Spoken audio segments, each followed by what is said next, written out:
Good afternoon, everyone, and welcome to the meeting where we will be discussing the Department of Infrastructure Appropriation Bill for the 25-26 financial year. I believe that it will be a fruitful discussion in a department that enables the growth and the investment of the Western Cape. Before we begin, if I could maybe ask the members of the committee to just introduce themselves, and whilst you introduce yourself, also to switch on your cameras, please. Thank you very much.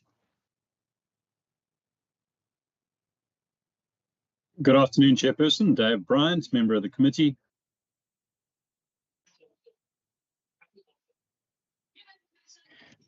Good afternoon, Chair and colleagues. Basil Petros. Good afternoon, Chairperson, Minister, officials, members. I'm Peter Johnson, member of the committee. Good afternoon, Chair and Department. Noma French Mbombo, member of the committee. Good afternoon, Chair Brett Heron, member of the committee.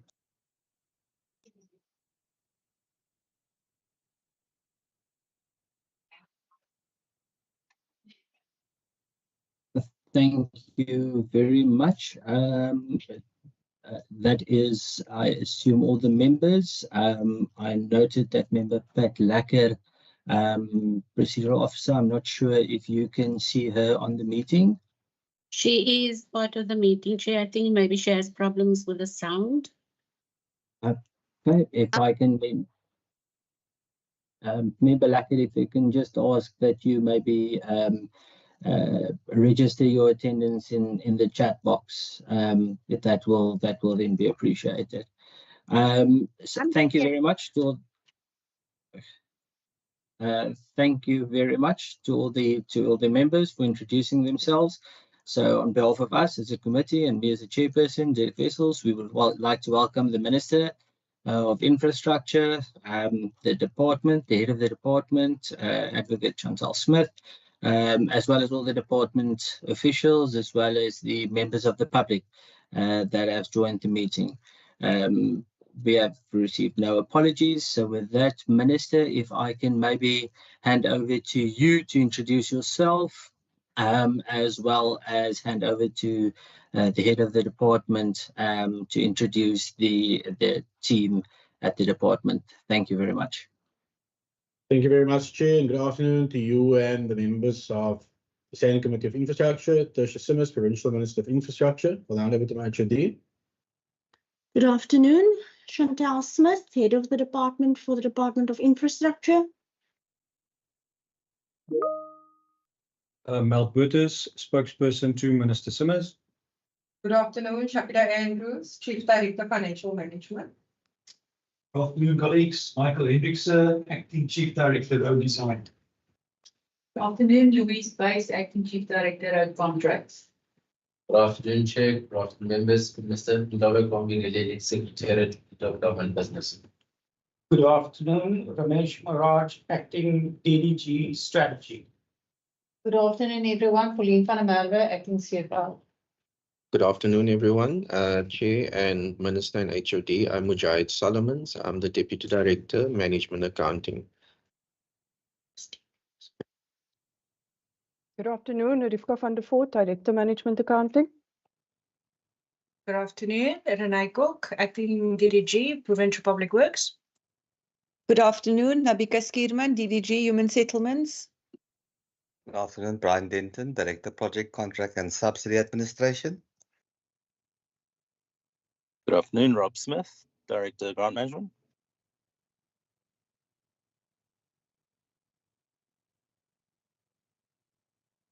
Thank you very much. Minister, is that, or HOD, is that everyone from the department? We are full house, Chair. Thank you. So we are present. Perfect. Thank you. Thank you very much. We will then move over to the introductory remarks from the department, from the minister as well as the HOD, should they would like to make any introductory remarks, where we'll then after that move over to the consideration of vote 10, the infrastructure in the schedule of the Western Cape Appropriation Bill, and that is from page 443 to page 528.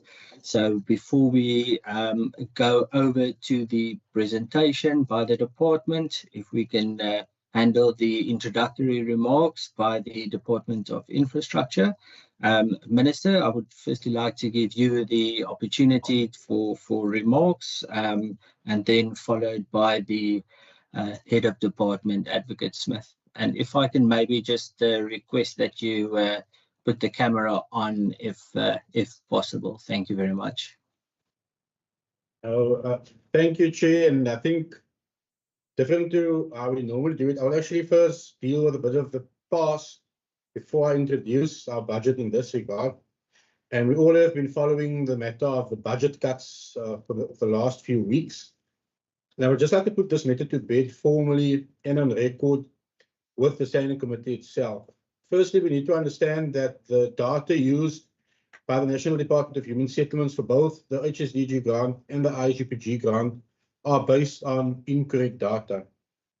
As the Minister and the HOD, we wrote a letter to the National Department of Human Settlements requesting which data they have actually used to support their request for the budget to be cut. To date, no response has been received from the National Department of Human Settlements.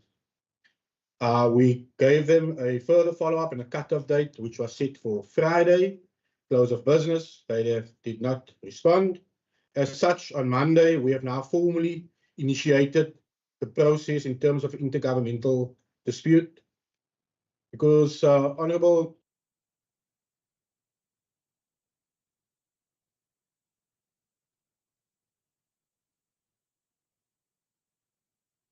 The Minister, your sound is gone. Can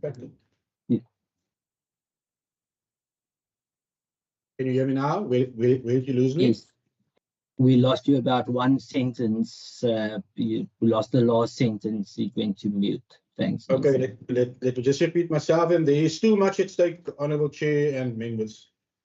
This budget cut ultimately affects our baseline. So it's not just the past, but also into the future. It is already slowing down the delivery, given that we have provided on many platforms a list of the projects which are being impacted as well.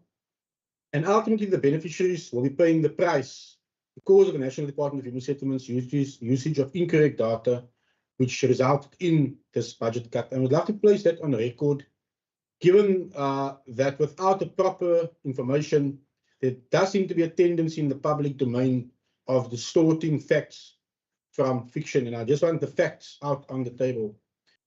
And now, as we now table a budget which will ultimately take this department and this province into the future, we do so despite the cuts to ensure that as a provincial department, given our far-reaching impact on the citizens of the Western Cape, that we are moving forward. Which is why we are looking forward to table and engage on our budget, which is themed. It will be a budget to shaping our future, but together. And Chair, to you and the committee, the vision of my department is very clear. It's to enable infrastructure growth and investment for the Western Cape that will benefit all of our people. It will create job opportunities and empower residents so that they can seize these opportunities and shape their future. That is the role through and our vision. And how do we envision the role of infrastructure, Honourable Chairperson? Firstly, in terms of resilience, we must withstand the elements like floods, but also budget in a period of uncertainty. In terms of sustainability, we have seen suddenly the re-emergence of blackouts or load shedding. And then we focus on solar or green energy. We must ensure that we are future fit. But ultimately, as a department, we are also data-led in all these aspects. But we also focus on inclusivity. This focuses on affordable housing in its umbrella context in the Western Cape, focusing on the implementation of affordable housing projects in well-located areas, but also to grow the local economy so that all can benefit through our infrastructure investment. In terms of our budget, and I'll just touch on key points, the presentation covers a lot more detail, Honourable Chair. In terms of our administration, you will see that we have budgeted over 365 million rand towards the Masaki Sizwe program, our energy program, our economic hub, our enhancement tools, but also the Western Cape infrastructure strategy and the Western Cape infrastructure implementation plan 2050, which all the singular pipeline. In terms of public works, 2.5 billion has been budgeted towards maintenance, rates, leases, municipal services, and construction. In terms of community-based programs, nearly 80 million rand has been budgeted towards artisans, the National Youth Service, contractor development, and empowerment impact assessments.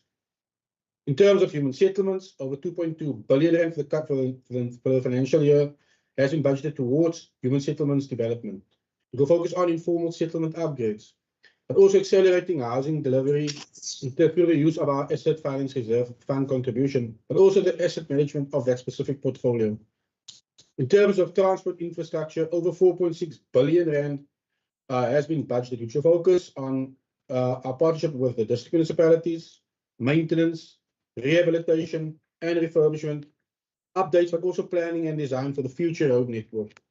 In conclusion, Honourable Chair, despite budget cuts and even budget uncertainties as we are experiencing today, Western Cape government and my department will remain the flagship province in South Africa. We are shifting gears as the Western Cape Department of Infrastructure in our infrastructure space, and you will see accelerated implementation. And we will showcase this through partnerships, but also innovation. Our budget as a department will shape a resilient, future-fit Western Cape that will attract investment, grow the economy, which is much needed, create job opportunities, but also empower our vulnerable communities and benefit all of our residents, because that is the far-reaching impact of infrastructure-led growth in the Western Cape through our department. I will hand over to the HOD for her input comments. Thank you, Chair. So from my side, just to say that this was quite a difficult budget to navigate, given, of course, the issues around disasters and us still trying to fix our road network. At the same time, of course, making sure that we deal with the backlog in infrastructure maintenance. But having said that, we are ready to present the budget, and I would like to hand over to Rivka van der Voort to do the presentation. Thank you very much, HOD. If I can just, before we start, if there is any questions from any of the members pertaining to the introductory remarks from the Minister. Is there any questions? If you can just maybe raise your hands. Member Heron, his hand is up, and then I know Member Lackett as well. Member Heron, you can go.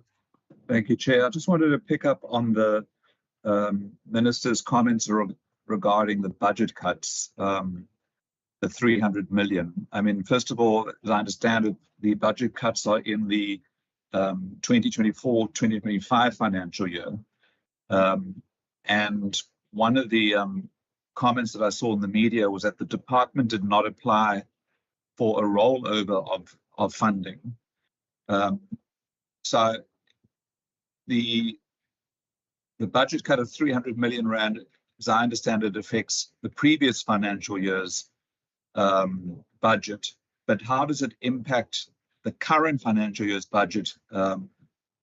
Is the 300 million going to come off the conditional grant allocations unless this dispute is resolved?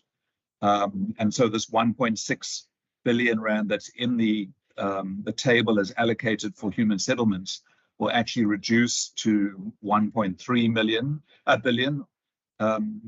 And can you just elaborate on the accusation or the comment that there was no application for a rollover? Thank you. Thank you, Member Hiran. Member Lacker. Thank you, Chairperson. Good afternoon, everybody. I'm sure there was an error at the beginning of the meeting because I was present. Be that as it may, Chair, let me first welcome the introductory remarks from the MEC. But also, Chair, allow me to pose a question on the allegations that are put forward that there was a consideration based on incorrect data provided. I want to check, Chairperson, in an event where there's supposedly an incorrect data provided and that resulted to a particular amount being given to the province. Besides this dispute that has been lodged, how will that have an impact on the year-on-year planning of the department? But to Chair, seeing that there's an issue also around the incorrect data provided, can part of the presentation from the ministry include then therefore the correct or the supposedly correct data so that we can all be taken into confidence as members of the committee? Because I wouldn't like raising issues with my colleagues in the National Assembly with information that is incorrect and information that is also not enough. Thank you. Thank you, Member Lacker. Member Hiran, I see your hand went up again. I'm not sure if it's a legacy hand.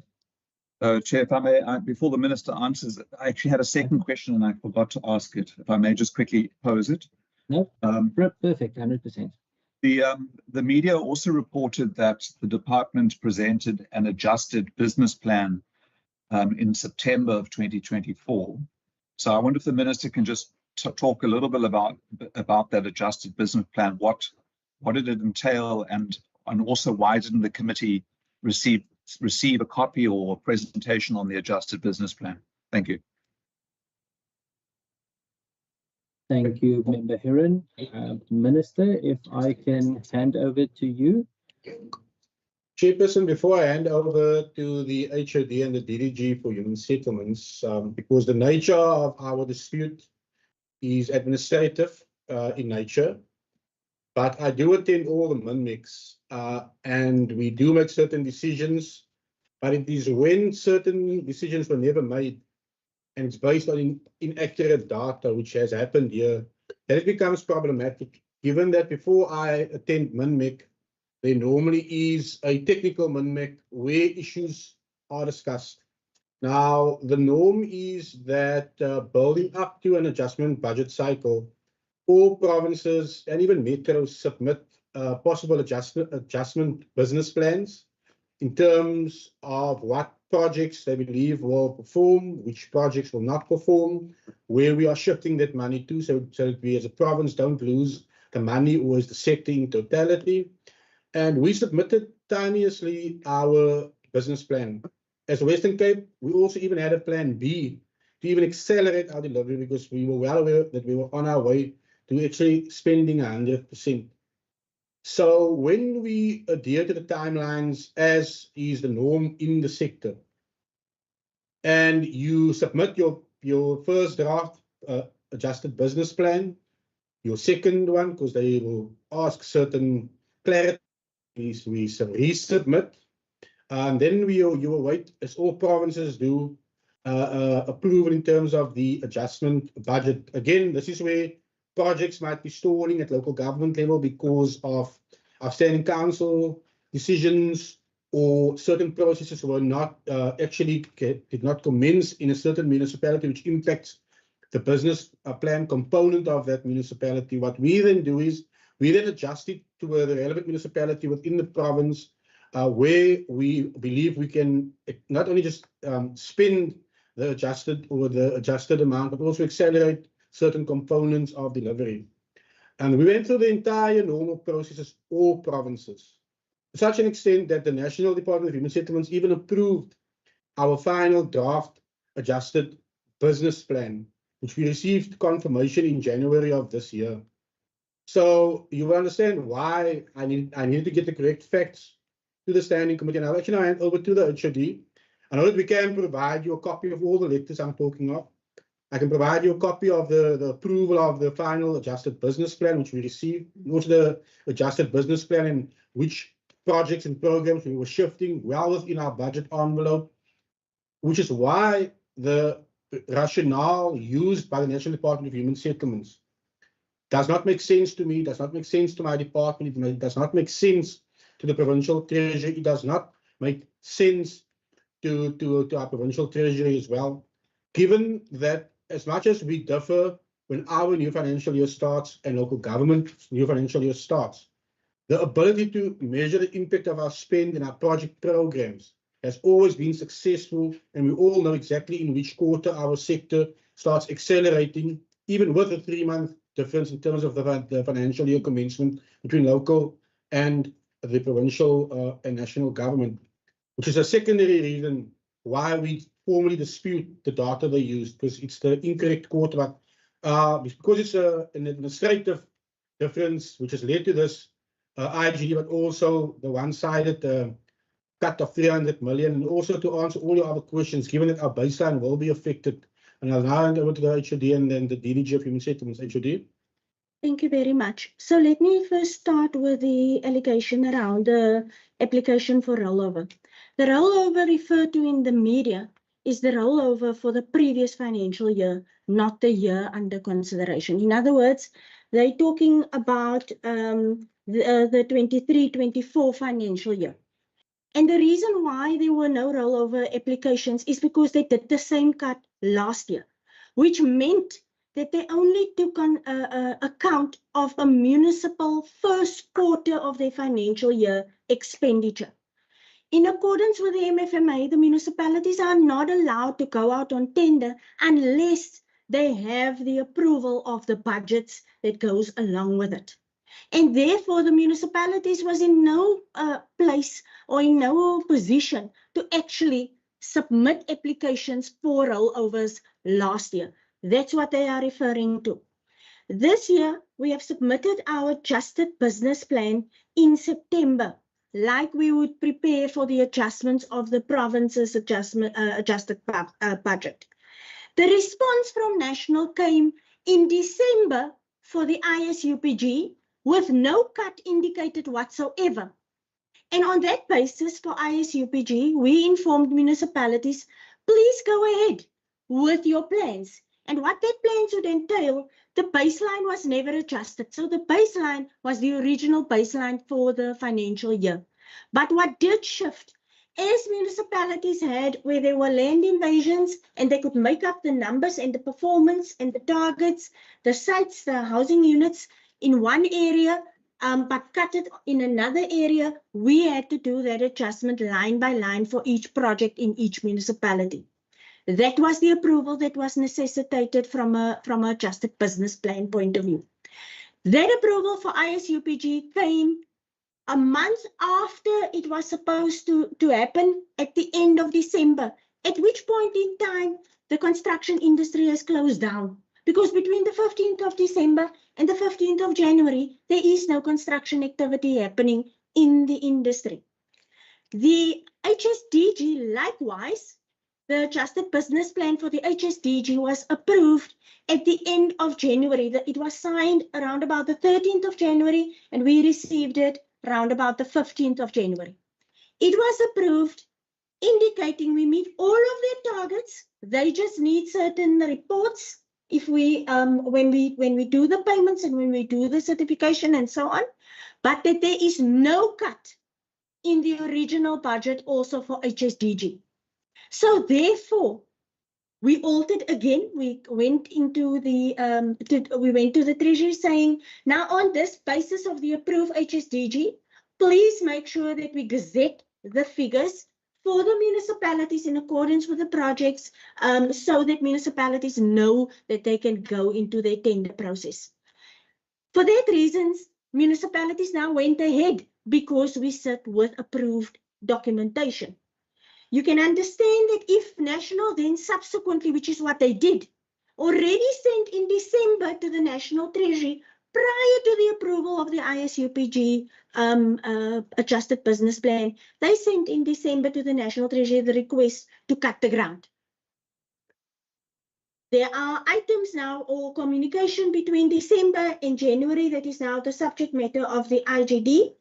And for that reason, we will not go into the detail thereof, but safe to say, they never went back to inform the National Treasury. Listen, we've received the plans with the cash flows and the expenditure projections for the department, and we have now approved it unconditionally in accordance with the original budgets.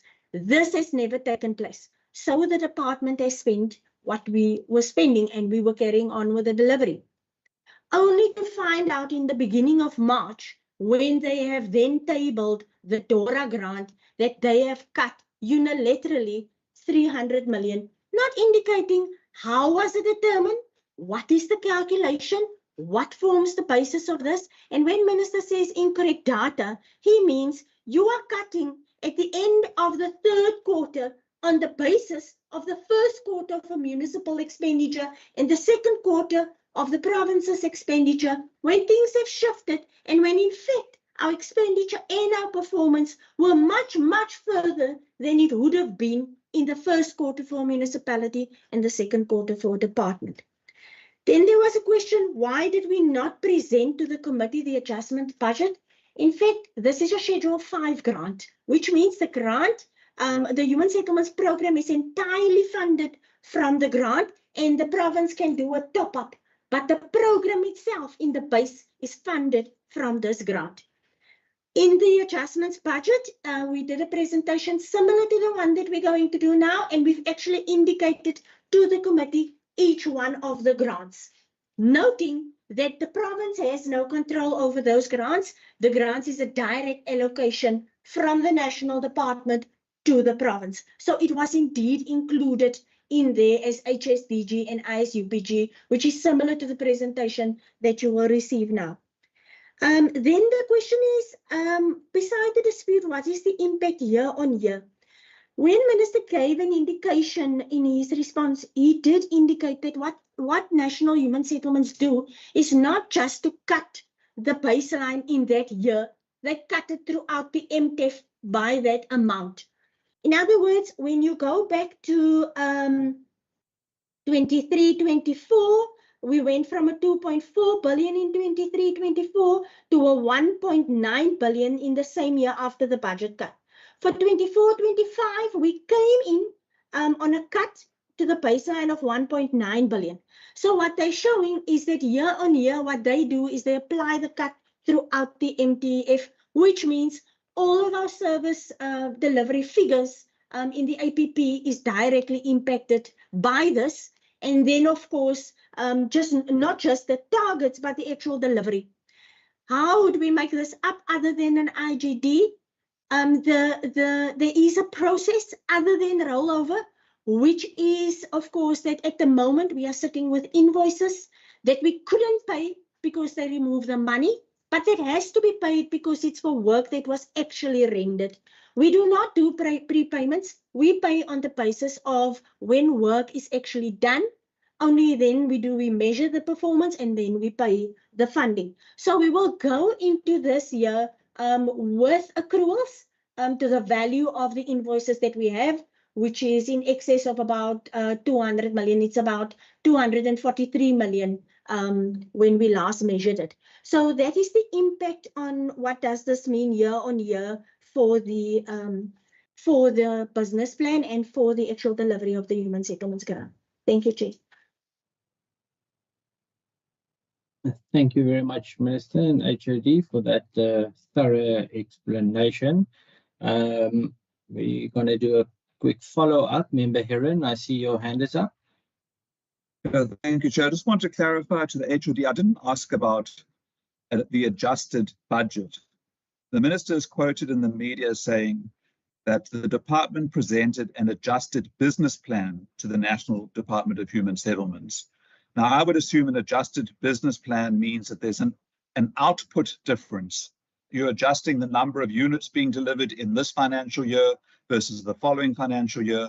And I'm asking why a adjusted business plan, which affects what is being delivered, as I understand it, by the department in the human settlement space, why that wasn't presented to the committee, not the adjusted budget. Thank you. Thank you very much, Member Heron. Minister, over to you. Chair, if I may, the adjusted business plan does not adjust our overall output targets. Now, I'll make a practical example. In Vredendal, as an example, if we, on our original business plan, had 150 units earmarked for delivery, but after consultation with the municipality, it becomes clear they will only be able to do 100. But yet, in another project, let's say in Swellendam, we're supposed to do 200 and they have the absorptive capacity to do 250. We then basically just adjusted the 50 from the one municipality to the other one. It does not affect the overall baseline outputs, but what is delivered in that municipality. That is what happens in the adjustment business plan. It does not affect the overall outputs that we committed to that specific financial year. Perfect. Thank you very much, Minister. And I did also note that you did mention that we would that you will send us a copy of that business plan as well as the letters and the approval, but we will handle that after the fact. Members, we will now move over to the consideration of vote 10, infrastructure in the schedule to the Western Cape Appropriation Bill. That can be found in the Blue Book on page 443 to 528. If I can ask HOD through you, I know you've have a presentation and then we can commence with that. Thank you very much. Thank you, Chair. I will hand over to Rivka van der Voort. I'm just asking Mujahid to flag the presentation.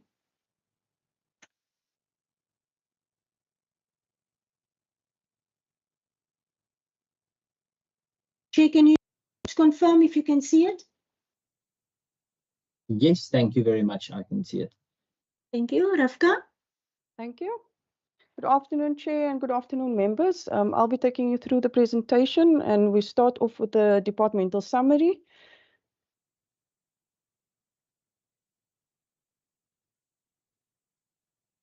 If we can just go to the next slide.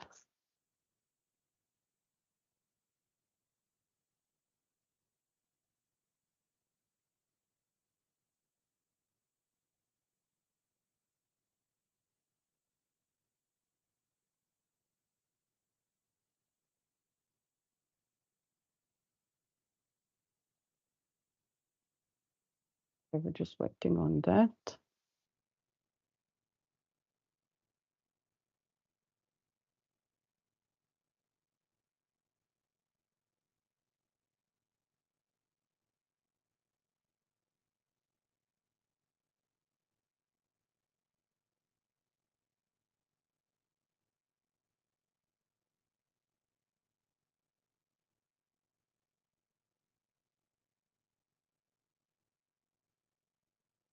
Okay, there we go. Okay, if we can just look at the minister went through the vision and mission of the department. So I'll just take you through the numbers and give some explanation or additional information.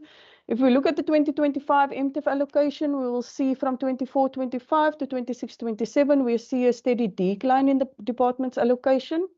This is mainly as a result of once-off or declining allocations in our roads program. And if you look at the 24-25 with the grey bar, you'll see included in that is a PRMG incentive allocation, which the department receives only on an annual basis or once-off allocation and not throughout the MTIF. It also includes disaster relief funds from national of 571 million, and then 350 million allocated to flood for flood damage from provincial treasury. Then if we look at 25-26, we don't have the disaster relief funding, nor do we have the 350 million flood damage. We only have the PRMG one-year allocation, incentive allocation. Then by 26-27, the department's allocation has no PRMG incentive allocation and an AFR allocation of 188 million from the 25-26 548 asset finance reserve allocation. And by 27-28, we just see a below inflation increase for the department as our asset finance reserve for roads by 27-28 has depleted.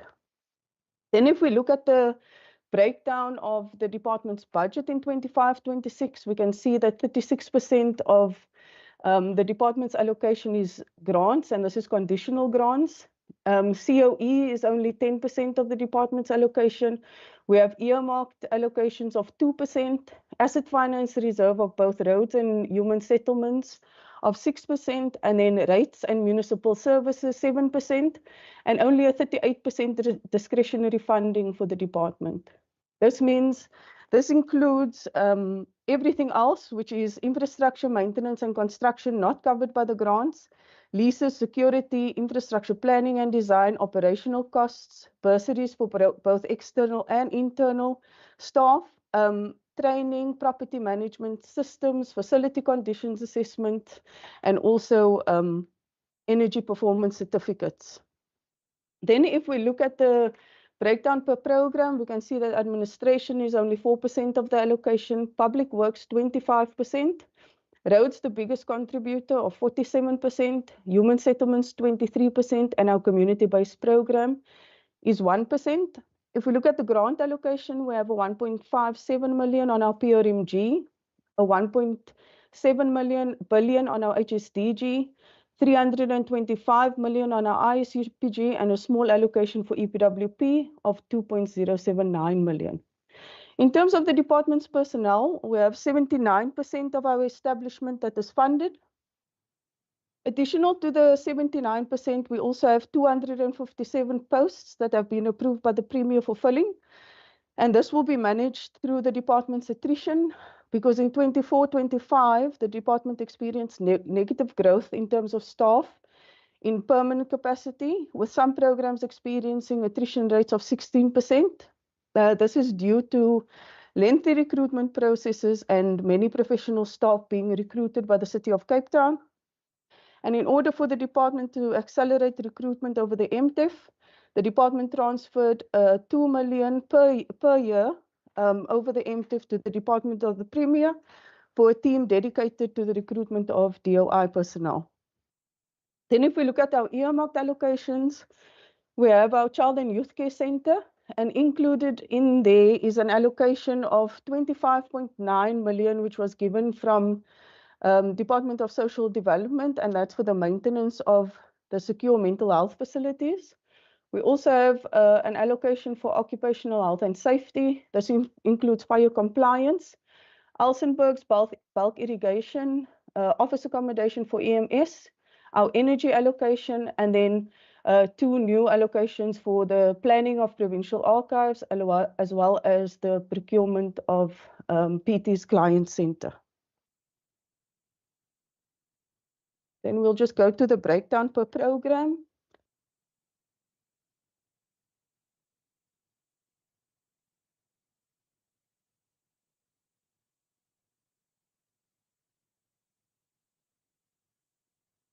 Okay, if we look at our administration program, we'll see that we have a steady increase in the administration program, except for the 27-28 financial year, and this is due to the energy. It's the last year for energy allocations.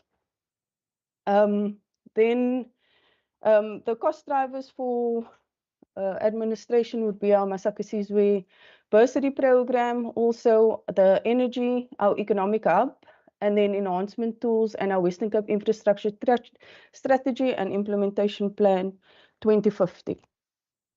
Then if we look at the breakdown, it's our COE of 56% in the administration space, 38% on goods and services, a small amount for transfers, which is our Masakasizwe bursary program, and then 1% of that is capital.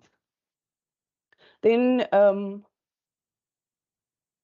then if we look at our funded Personnel, we have 82% funded.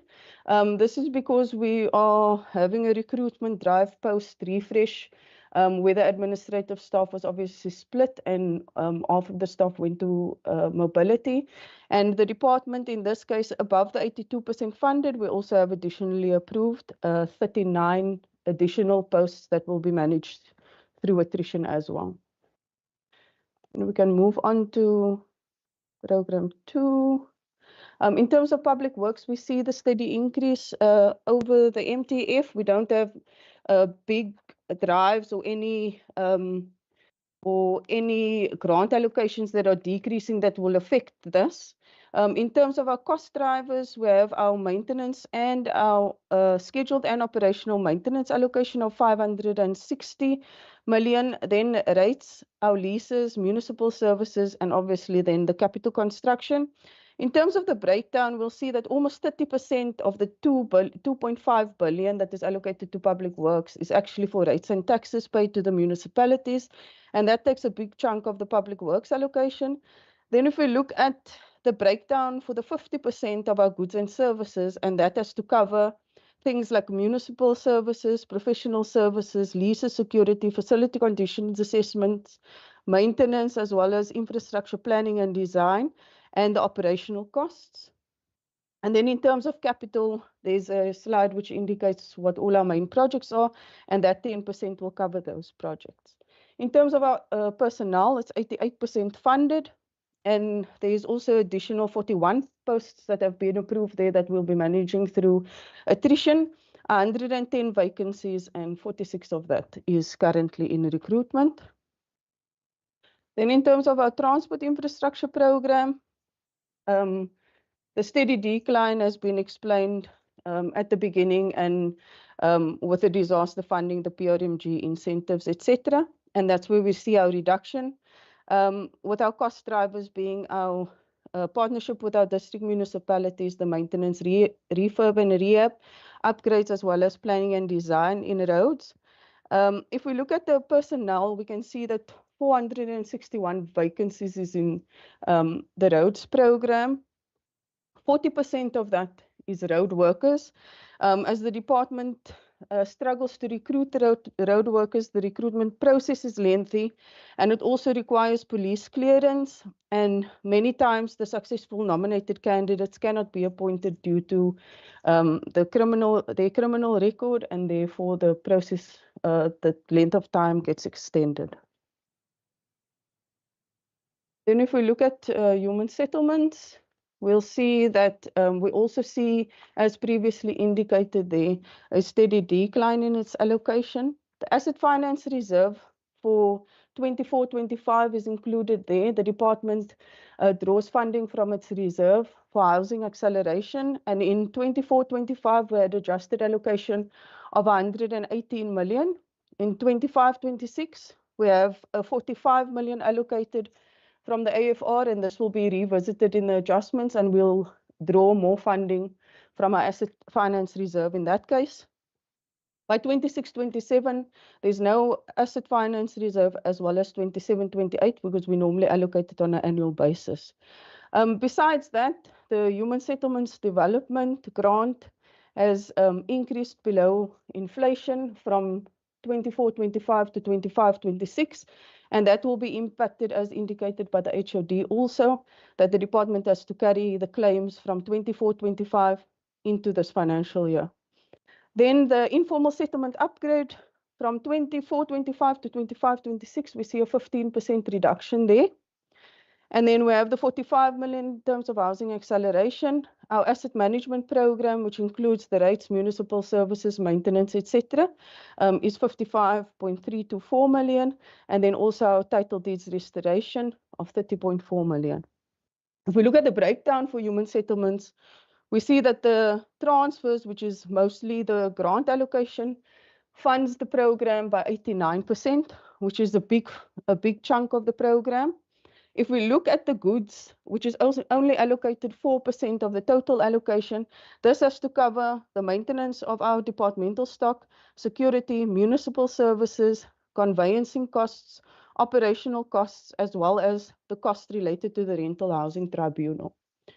Then if we look at the personnel, 77% of that is funded, 84% vacant, 84 vacancies, 12 currently in recruitment with additional 11 posts approved that will be managed through attrition.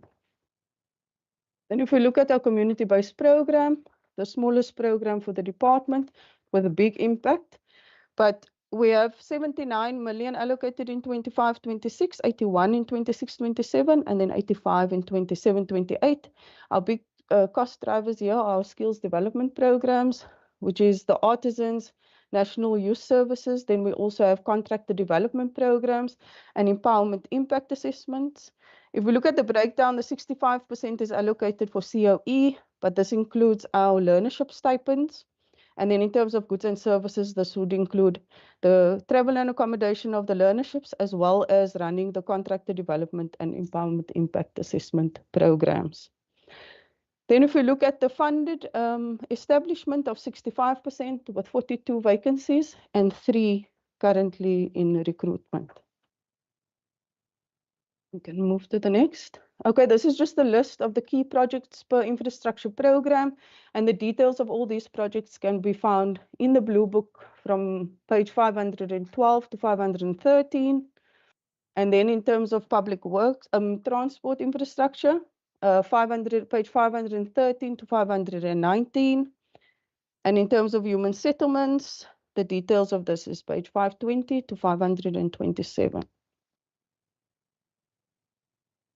Then if we look at the budget risks for the department, if we look at administration prior to 25-26, the department received an allocation from Provincial Treasury, which funded the planning, feasibility and enablement of land for development. And this was allocated up until 24-25 with a total amount of around 25 million. But in order for the department to ensure continuity on this project, the department has to now use their own funds for this, which we have done. And then in terms of once the feasibility comes out and the projects are deemed feasible, there's no implementation funding for these projects, and therefore this is identified as an area for alternative financing. If we look at public works, the budget risks and service risks for the department is municipal services that are increased above inflation, insufficient funds for our scheduled and operational maintenance programs, facility conditions assessment, insufficient funds, and the department won't be able to meet the GIAMA requirement with the funds that is currently allocated. And then our energy performance certificates, we are now commencing the second of our 5-year cycle, and this is our unfunded mandate. If we look at our transport infrastructure, in terms of our flood damage roads, of the 1.8 billion that we indicated is required to address 70% of the road damage, only 41% of that funds, or 738 million, was received. This excludes the Cape Nature amount that was received in the department in 24-25 of 185 million, but that is only for Cape Nature projects. Then in terms of planning for the department, the PRMG incentive allocation is only given to the department in January of the year that we are planning for the MTEF, which means that in January in this MTEF process, we received in January of 25-26 the allocation for the PRMG incentive portions, and this makes it difficult for the department to plan because it doesn't align with the department's budget cycle. And then I indicated previously the asset finance reserve of roads is depleted by 27-28, and this affects large scale roads infrastructure projects. Then the maintenance backlog for roads is 34.2 billion, and this is also exacerbated by floods, and then also inadequate riverbed cleaning and clearing by the Department of Water and Sanitation and private landowners to prevent debris damage to bridges and roads. Then if we look at human settlements, increased municipal services and rates as the same as in public works, above inflation increases, reduced debt collections due to tough economic conditions, and then lack of funding for facility conditions assessment to inform a maintenance plan in the human settlements program. And then conveyancing costs, there is insufficient funding and the grant cannot be used in this case. And then obviously, as indicated previously, the human settlements portfolio is funded largely by conditional grants, which is limiting for the department, and that is 89% of the total allocation for the program.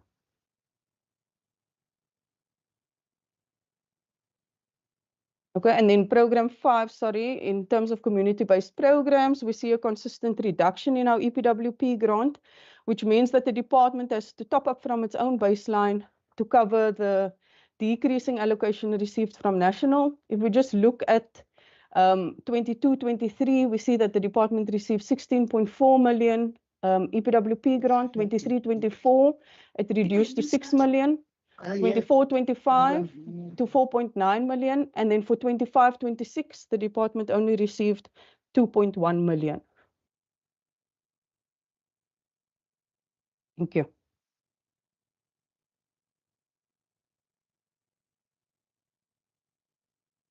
Thank you, Chair. That's it from us. Thank you very much, HOD and department. I would like now to invite the members for any questions and or comments that you might have on the presentation that we have just received.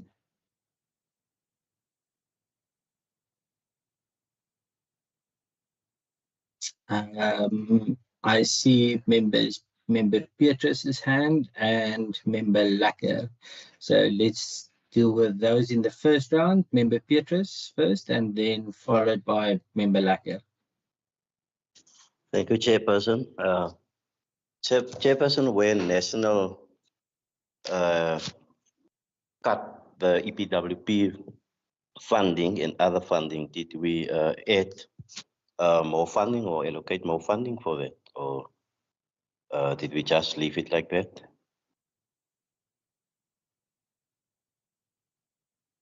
Thank you very much, Member Petrus. Member Lacker. Thank you, Chairperson. Just a quick question around on page 443 on the Department of Infrastructure under the MTF allocation.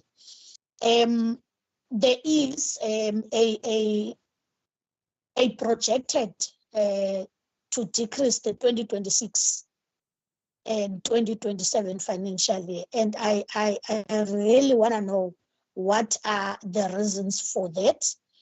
And then moving forward, Chair, with regards to the underspending as a result of poor planning and or execution, is there a concerted effort to ensure that there is no attempt to deprive our people of housing opportunities that they're so much looking forward to?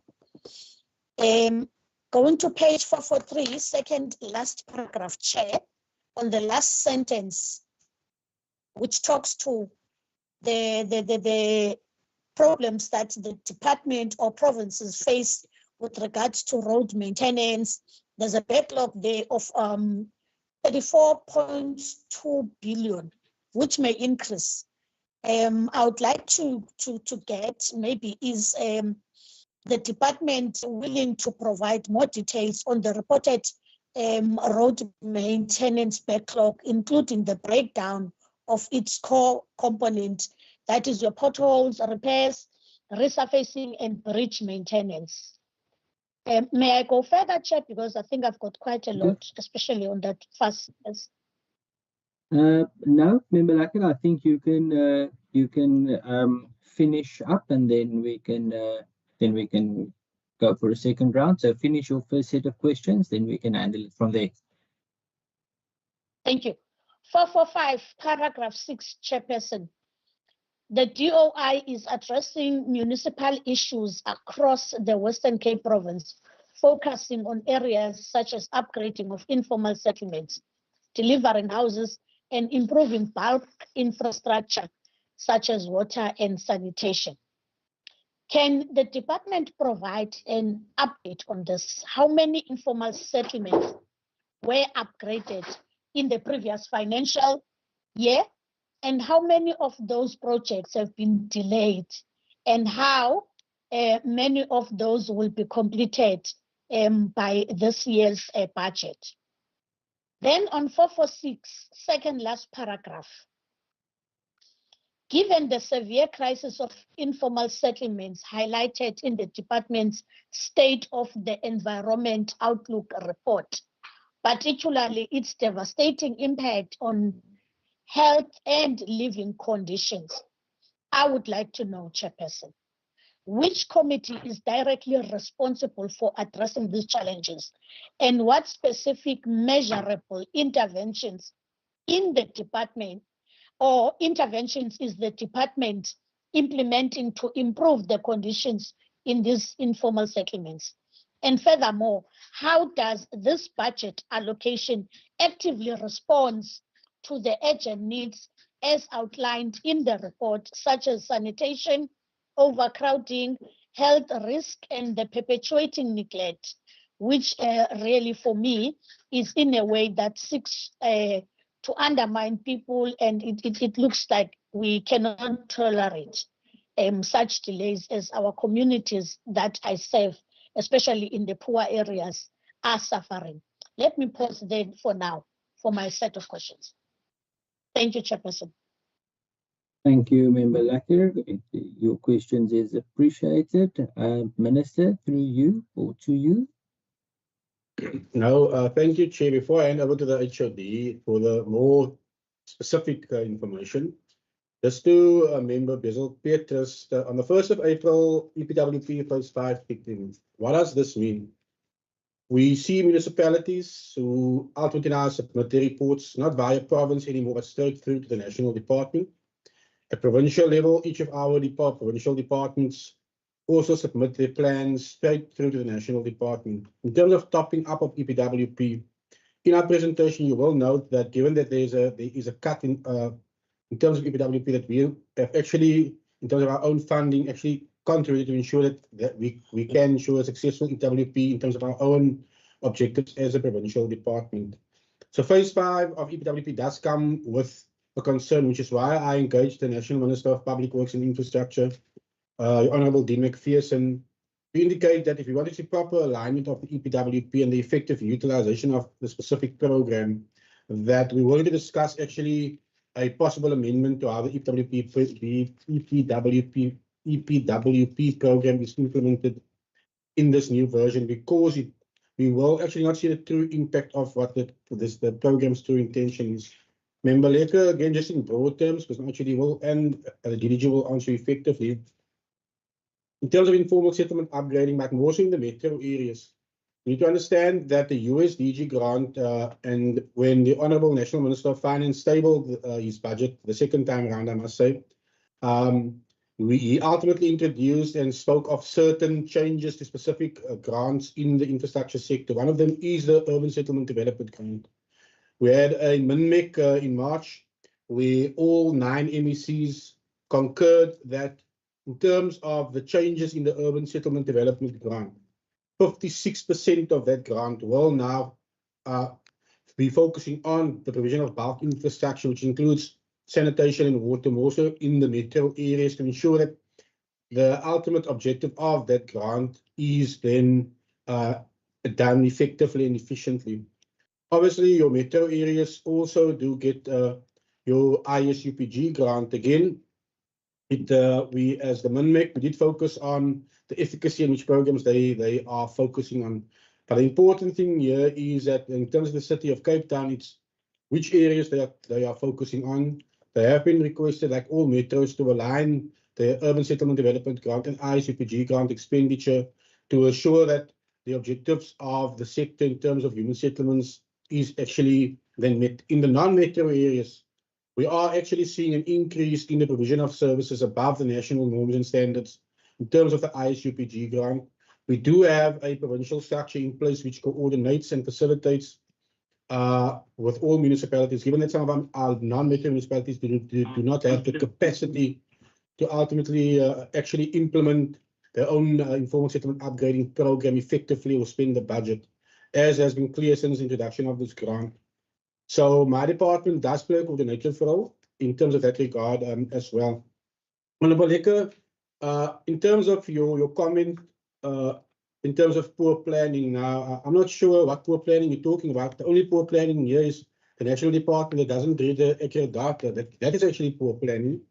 In terms of our own program, we have a normal business plan and we have a plan B as we inform them. We have seen acceleration in terms of our output capacity.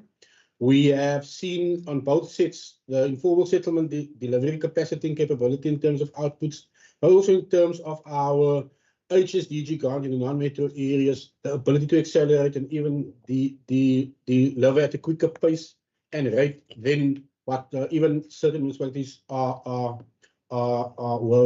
actually where we could do. So we do have a clear strategy. There's a clear implementation plan, even a backup plan for that plan. We are the only province that does have a plan B.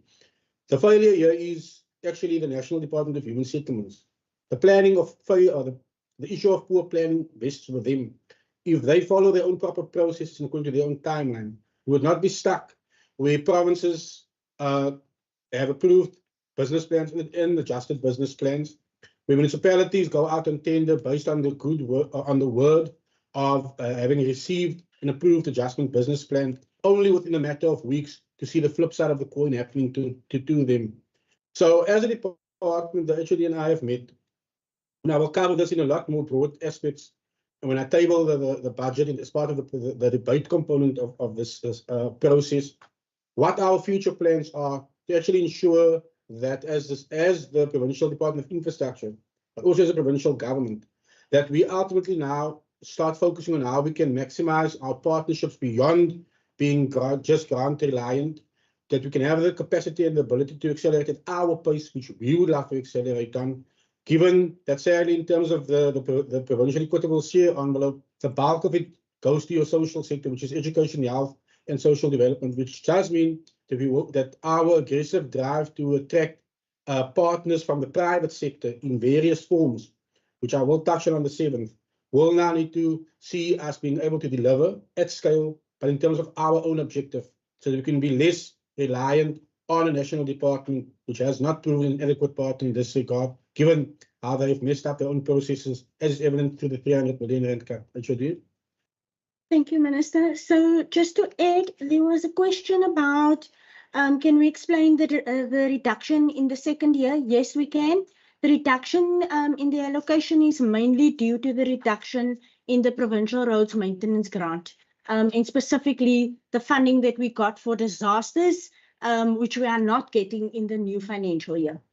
Then in terms of detail around the backlog for roads, just to indicate the backlog, the technical backlog is about 5,705 kilometer of re-gravel to the value of 530 million, 3,860 kilometers re-gravel, 3.54 million, then 3.5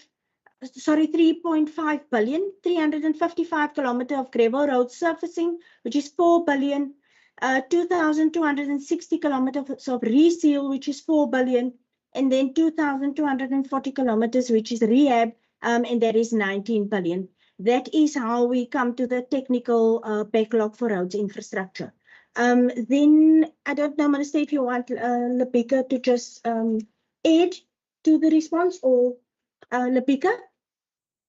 Good afternoon, yes, HOD and members. So just on the phase 3 for 24-25, the department upgraded in phase 3 informal settlements in Villiersdorp and then Boekenhoutskloof and also Mossel Bay. And the phase 3 entails connectivity to water services and it is the implementation plan to water services and electricity. Thank you.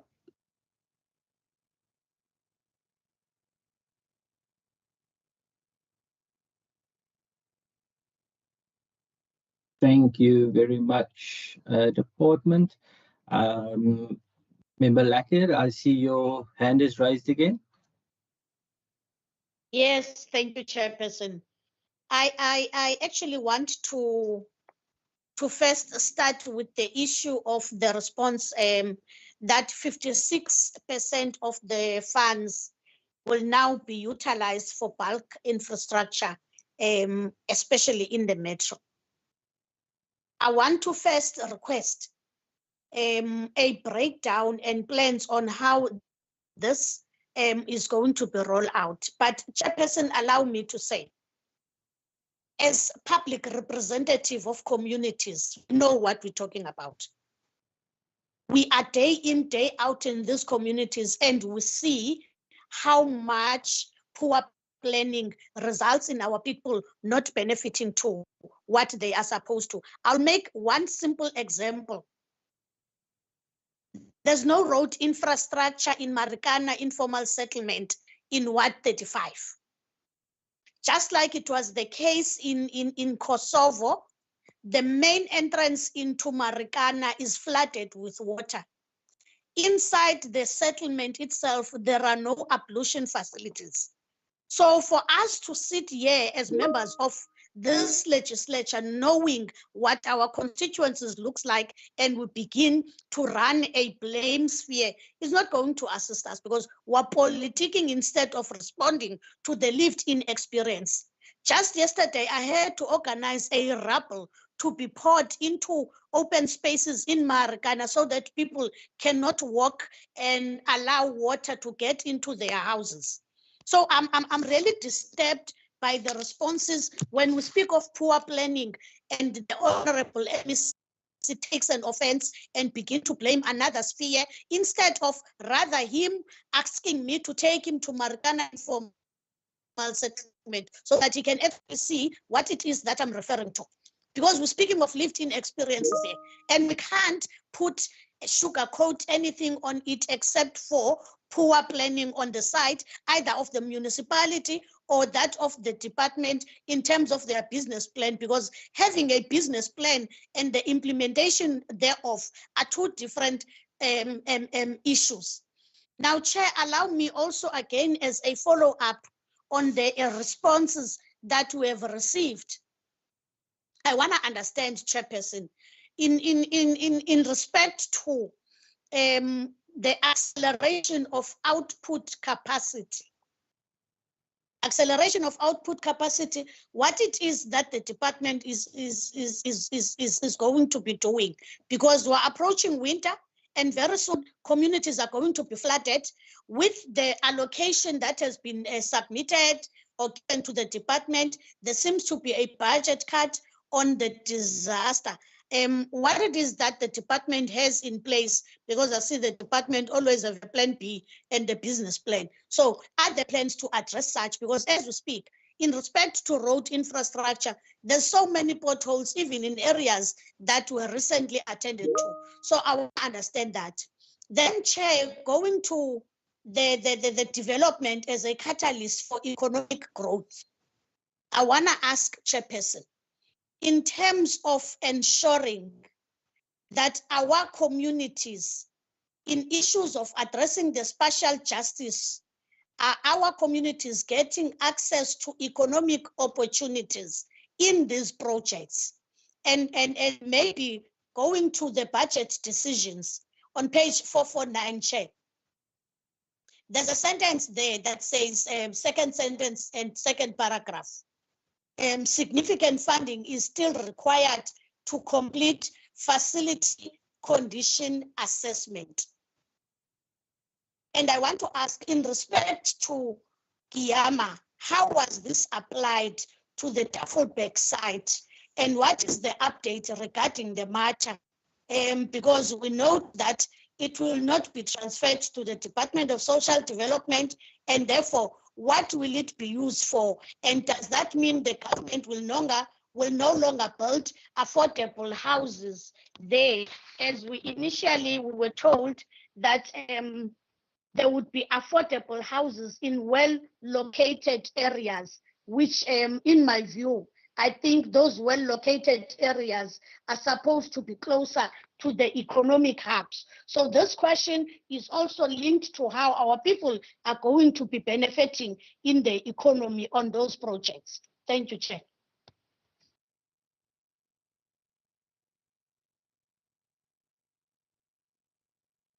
Thank you very much, Member Luckett.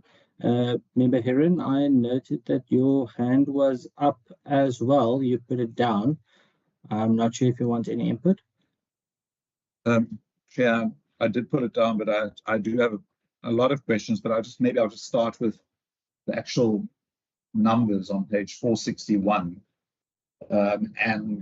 If we look at the introductory remarks in the Blue Book on page 445, and I mean, this comes across everywhere, the role of infrastructure in implementing the growth for jobs strategy. So it's quite clear from the growth for jobs strategy and even in the budget book that infrastructure plays an important part. But what we're seeing is a defunding almost of infrastructure. The comment on page 462 about the decrease of almost R1 billion being largely to do with the provincial roads maintenance grant is not actually correct. Because if you look at the baseline for the previous financial year, 2024-2025, excluding the disaster funding that was added in the adjustments budget, the provincial roads maintenance grant has not declined. The provincial roads maintenance grant has not declined by 900 million rand. It's actually the provincial government, the provincial treasury, which has decided to start reducing the funding allocated towards infrastructure, while at the same time saying that infrastructure is key to the growth for jobs strategy. So I would like to understand why that is. I mean, you see it first of all on the top line with the halving of the equitable share from, or it's more than half. In 2024-2025, it started out at over 4 billion and now it's 1.8. I understand that the infrastructure department is now getting the bulk of the motor vehicle licensing revenue, so that makes up some of the loss. But really, if you look at the numbers, it looks like the provincial government and treasury, provincial treasury, is defunding infrastructure by almost R1 billion from its own resources, excluding the conditional grants. And how does that align with the role of the infrastructure department in achieving the objectives of the growth for jobs strategy, which is a R1 trillion economy by 2035, if we're seeing a decline in the allocation to infrastructure in this financial year and in the MTEF period for the outer years? So let me just leave it there. I've got questions around that at the beginning of the Blue Book, but I'd like to get answers on why the allocation to infrastructure is declining from the provincial government's own funding when it is such a key player in the growth for jobs strategy. Thank you. Thank you, Member Heron. Minister, over to you and the department. Oh, thank you, Chair, and thank you for the good follow-up questions. And obviously, I'll delegate through to the HOD, but just for clarity to Member Lekker, the Urban Settlement Development Grant, or the USDG grant, is only received by metros. It doesn't go to provincial treasury. It goes from national treasury to the metros. Metros ultimately implement the USDG grant, or they used to do, via the various line functionary departments, which meant the effect of that grant was never adequately measurable in terms of the human settlements component. So what MINMEC decided was that 56% of the USDG grant for all metros is supposed to be used for the provision of bulk services in its totality and in all its forms. Previously, it differed from province to province. You even saw some provinces doing very weird things with the Urban Settlement Development Grant and not focusing on its core function or its true intention. As a provincial minister, as a provincial government, we do not approve, in this case, the City of Cape Town's USDG grant business plan. That gets submitted directly to the National Department of Human Settlements to the National Treasury. We only see line of sight when we have MINMECs and they report on their performance, which is why all 9 provincial MECs asked that there must be a form of consultation between the metros and the MECs, because at the end of the day, we are still held accountable for the sector's performance. Given that this grant is housed under our sector, yet it does much more than just the human settlement part. In terms of winter readiness, the City of Cape Town, Honourable Member Lekker, does have a winter readiness program. I believe the Mayor has announced it.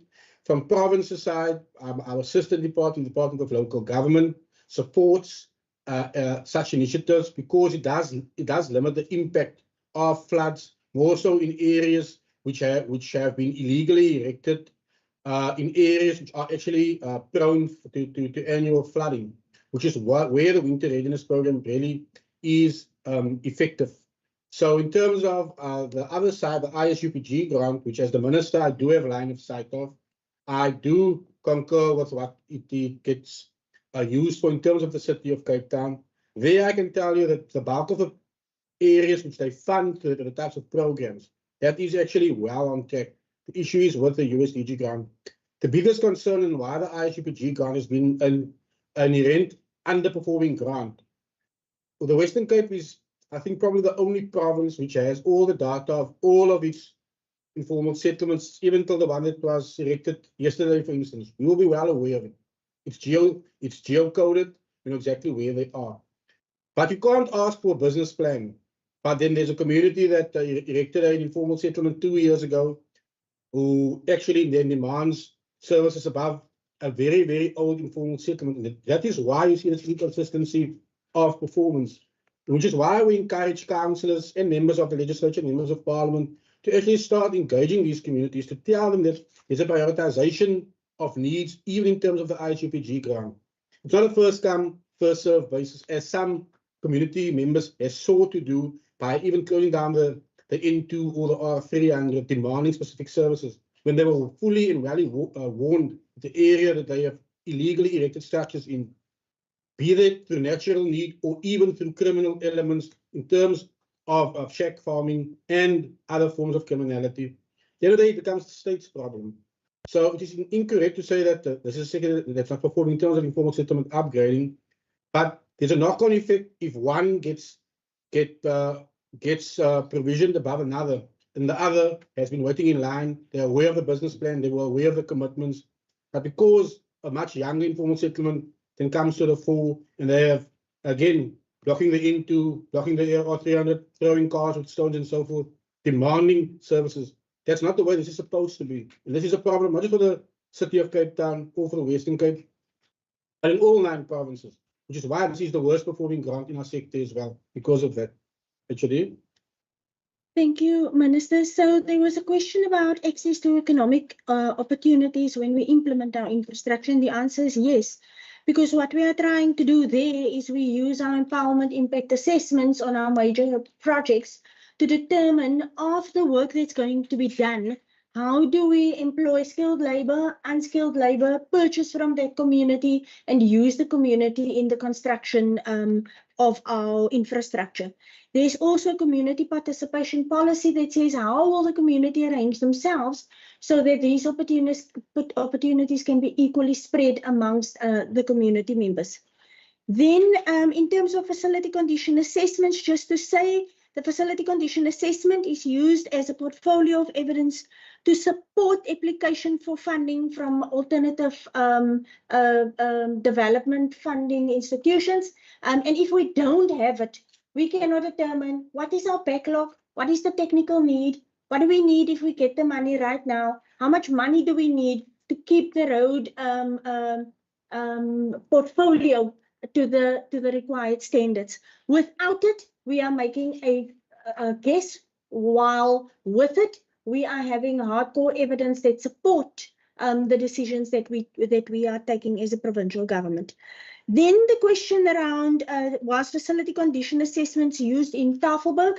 Yes, in terms of the provincial property portfolio, Guyama requires that within a 5-year cycle, we actually do facility condition assessments of all of our land and building portfolio and record that. And that's why we would know what is the cost for the facilities in terms of maintenance, in terms of rehabilitation, in terms of refurbishment and so on and so forth. And then the last part of the question is, will there be social housing on Tafelberg? And Minister was clear in his statement to say, yes, a portion of Tafelberg will definitely be used for the purpose of social housing. Then the question about decline of the PRMG, I'm just going to pass it on to Shafida, the Chief Director for Financial Management. So there's no real decrease in the baseline. If we check on page 461, the total receipts there is 10 million in 10 billion in 24-25, and then in 25-26 that's 9.8 billion. So during last year we received a specific allocation for disaster funding, which was 571 million. And then we also received a specific allocation from Provincial Treasury for the disaster funding as well, that amounted to 350 million as well. Thank you.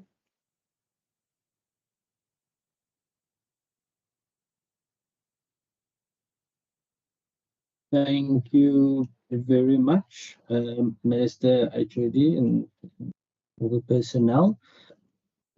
Sorry. I note that there's no hands, but I'm sure I know Member Heron did indicate that he's got follow-ups or more questions. Member Heron, and I also see Member Beatrice. So in that order, first Member Heron and then Member Beatrice. Thank you, Chair. Just in response to the last answer to my question, there is in fact a real decline in what the provincial government is allocating to infrastructure. And to look at the bottom line and say, well, it was 10.1 at the beginning of 2024-25 and it's now 9.7 is not a real decline. You need to go further on, 8.8 in the following financial year and 8.9 in the 2027 financial year. So that's a decline in investment in infrastructure, even though investment in infrastructure is a critical part of the growth for jobs strategy. You would expect to see an increase in investment in infrastructure from the province, given that the growth for jobs strategy is a provincial strategy. It's not a national strategy, and the conditional grants are helping to achieve that bottom line. But the conditional grants have got nothing to do with what the government of the Western Cape wants to do for the growth for job strategy. So I still raise as a concern that we have a growth for job strategy that says we're investing in infrastructure, but the provincial government itself has declined in the amount it's investing in infrastructure. And what props it up is conditional grants. But I'll move on from there, Chair, and just ask some questions in general from the narrative that's at the beginning of the Blue Book, if I may. Just on page 441, and it was repeated on page 449, and in some other places as well. There's this reference to alternative funding and development finance institutions funding infrastructure perhaps in future. And I wonder what work has been done on that. We've raised it before, and to raise it again, alternative funding, if it's private sector funding or triple Ps, how that works with public infrastructure would be very interesting for me to understand, given that if there's any private sector involvement, in most cases, the private sector is going to want a return on their investment, and how will they make a profit off public infrastructure? On page 445, there's reference to achieving an investment, public capital investment in infrastructure to 10% of the province's regional GDP. And given my questions around the decline in investment, how does the department intend to ramp up its investment in infrastructure, if I understand what has been said on page 445 correctly, so that it achieves eventually 10% of the province's regional GDP, which, as I understand it, in the previous financial year, 2023, was about 990 billion rand. So I would like to understand how this department is going to achieve that by 2035, if that is what it says there. On page 453, there's reference to a Cape Town integrated project. And I don't know if we've received a presentation or if it's come up before. Maybe it came up in the sixth administration. But can we just get a brief explanation as to what the objective of the Cape Town integrated project is? And I will pause there for now. Thank you, Chair. Thank you very much, Member Petrus, and then Member Lackett. Thank you, Chairperson. Chairperson, in the annual performance plan, page 41, it is mentioned that the fight against extortion-related crime is being intensified. I want to know what is the amount did we budget for that, and what is the amount if we have budgeted for it. And then second is out of this budget,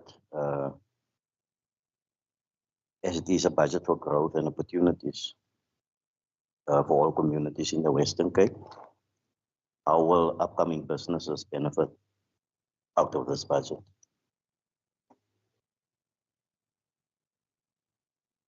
Thank you very much, Member Petrus. Member Lackett. Thank you, Chairperson. Chairperson, my question is on page 461, table 7.1 on the summary of receipts. If I look properly there, I see that there's a drastic budget cut to this department, particularly the over 50% reduction on the equitable share, but also as raised serious concerns. Can we get a rationale behind these cuts? And especially given their potential to undermine service delivery. And what is the anticipated impact on critical programs, and what are the contingency plan in place to mitigate the damage, given that there's already a strain on the resources? So, so I want to understand also in that, how will the department ensure that frontline services are not compromised? So what are those measures that will be put in place to advocate for the restored funding?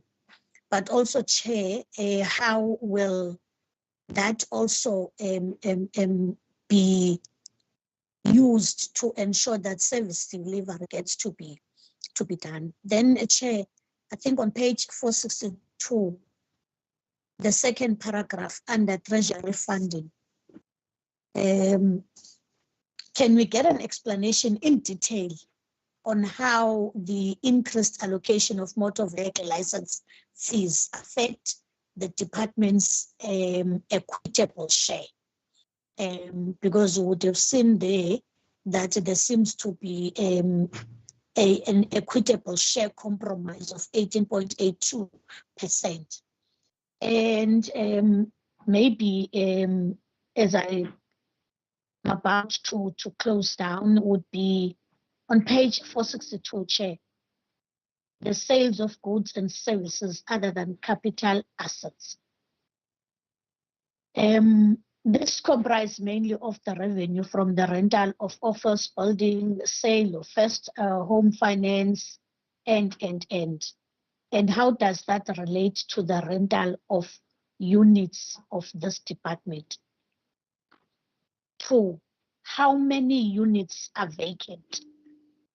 And how is the department spending on security for these vacant units? Lastly, on page 464, table 8.1, there's a summary of payments and estimates there. Can the department explain the reasons for those budget cuts as well? Thank you, Chair. Thank you very much, Member Lackard. Minister, over to you and the department.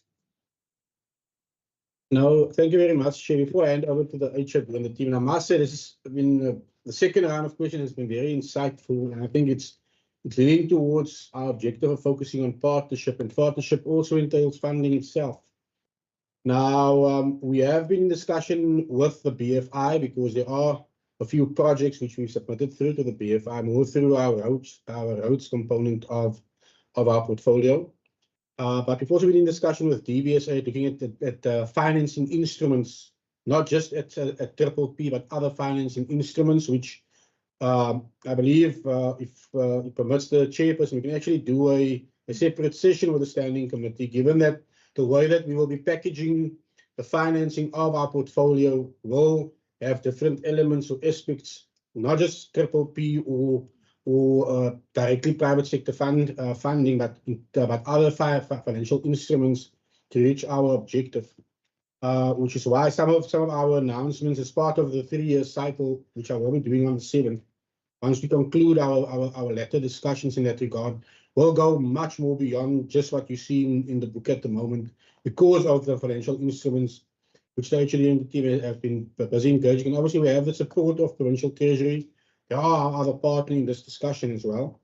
But I do believe that it will be positive ahead of the 7th to unlock our own pipeline, given that we are well aware that from a grant-funded perspective, even social housing is going to be underfunded over the next 3 years to the national program and the funding that they will be availing for provinces. And as such, as the Honourable Member Heron has indicated, at the moment, our own provincial equitable shares had to support health, education, and social development. That the bulk of the funding actually went into those 3 departments, which I fully support, given that they are under severe strain and there is a knock-on effect on an entire community in our province if we did not assist that. So ultimately, as a provincial minister, as part of cabinet, I then concurred with that, given the importance of the caring component of our provincial government. But while I was doing that, we were also busy focusing on alternative financing instruments to unlock our own capabilities, because we are fully aware that by partnering either with the private sector or through the BFI or through other financial instruments, the capacity to unlock our own pipeline will be able to directly contribute to the growth for jobs objective towards 2035.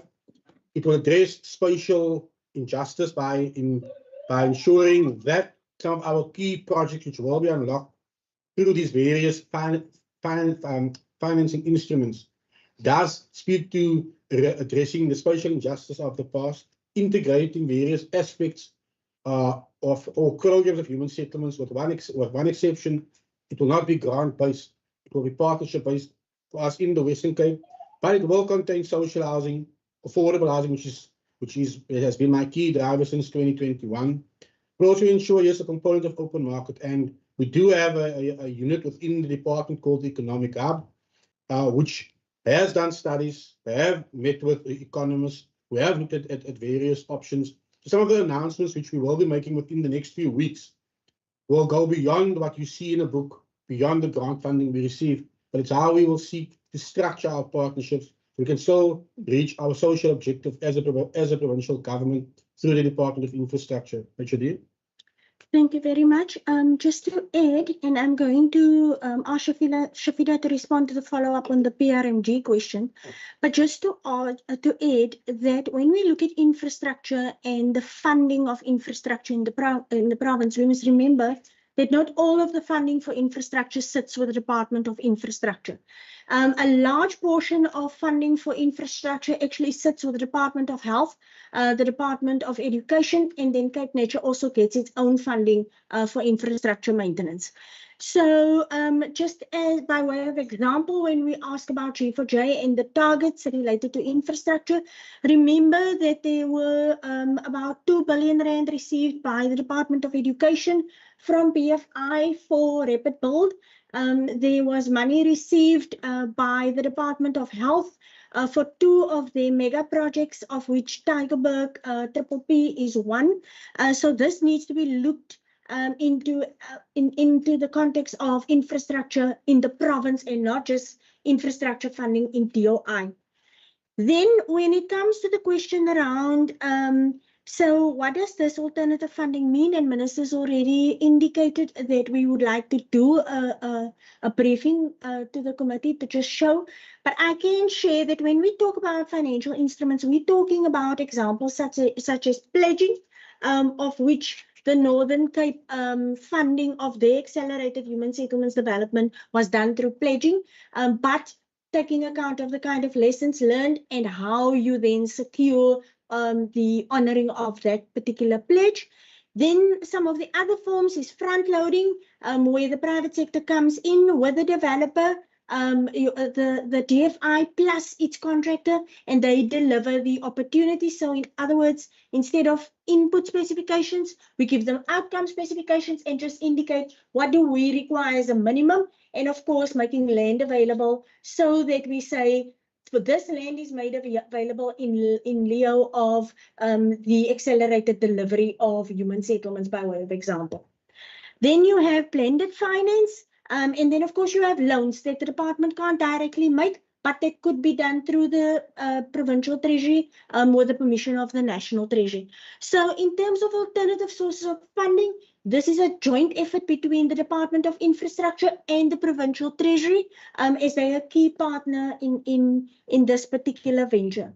Then, so I'm gonna just ask Shafira to respond to the PRMG. Just the last one, will business benefit out of this budget? Most definitely, if you look at the compilation of the budget, 10% of the entire budget funds employees, the cost of employees.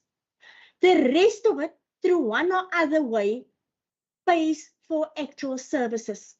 So when you look at it and you say to yourself, okay, let's take away what we pay for rates and services, and Rafka has shown that, the rest goes through procurement of either service providers or where we buy supplies, or where we then appoint contractors to deliver infrastructure. And in that sense, we are talking about businesses. And the downstream supply chain of those businesses cannot be underestimated in this context. Then there was a question about the integrator, the Cape Town integrator project, and I'm going to ask Michael or Louise there to respond to that particular question. But first, Shafida, and then over to Michael and Louise. Okay, so before I explain what the bottom line difference is, but if I just drill down on the equitable share, so even though the equitable share decreased by just over 1 billion, we also then received additional equitable share from provincial treasury. It's just named differently. So the provincial revenue fund is a new revenue source that we received from provincial treasury, which is 1.3 billion rand. And then the motor vehicle licenses also increased, that allocation increased by 1.1 billion almost. So then that makes up for the difference in the equitable share. So if you add up the equitable share and you add up provincial revenue fund and motor vehicle licenses, that increase in that, then it doesn't make a big difference then against the equitable share of the previous year, financial year.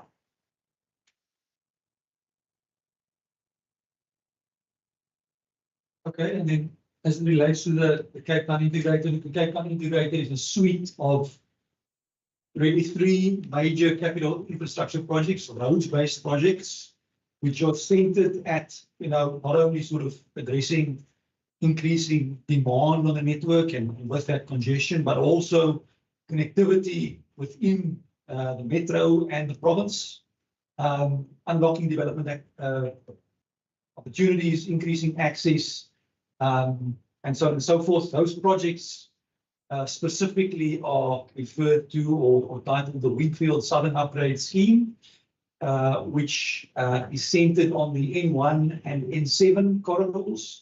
It is the R300 Northern Extension, north from the N1, linking towards the R27 or the N7 and onto the R27.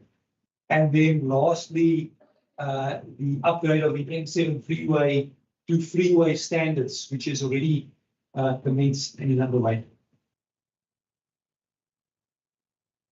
Then Chair, maybe just Lupika then to respond to the human settlements part of the question, please.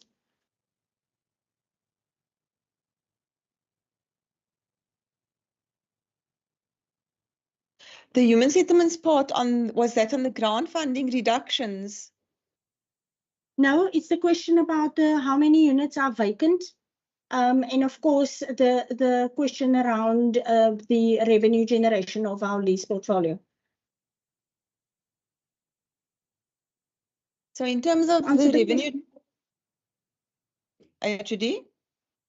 That's fine. I just want Shakira to respond to the extortion question quickly. The department didn't budget for any extortion related interventions.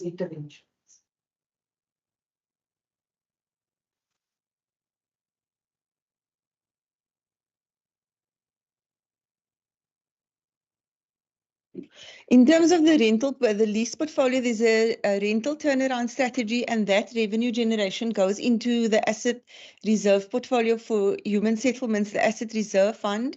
That fund, however, is decreasing over the next 2 to 3 years, HOD. Also, that in terms of the units, we are also in the process in accordance with the national ministers.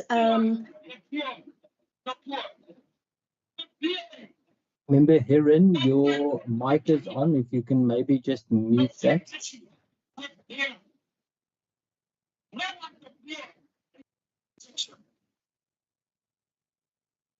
Thank you very much. Sorry about that.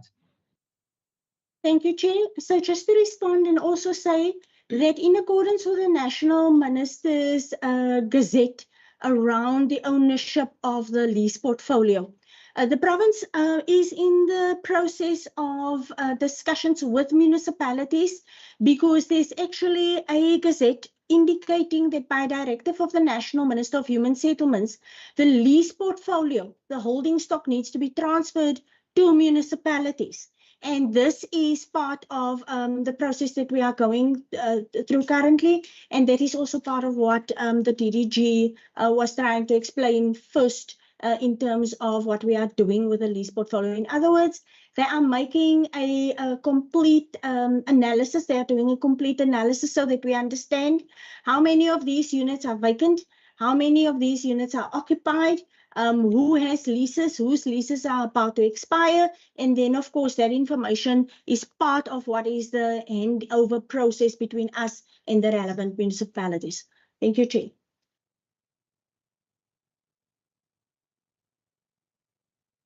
Thank you very much, HOD.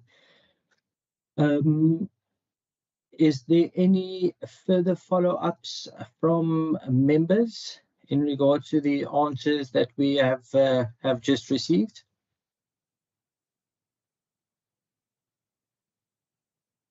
It does not look like it at this stage. So it is at this point that I would like, if there is any members of the public present, if there is any questions from any of the members of the public.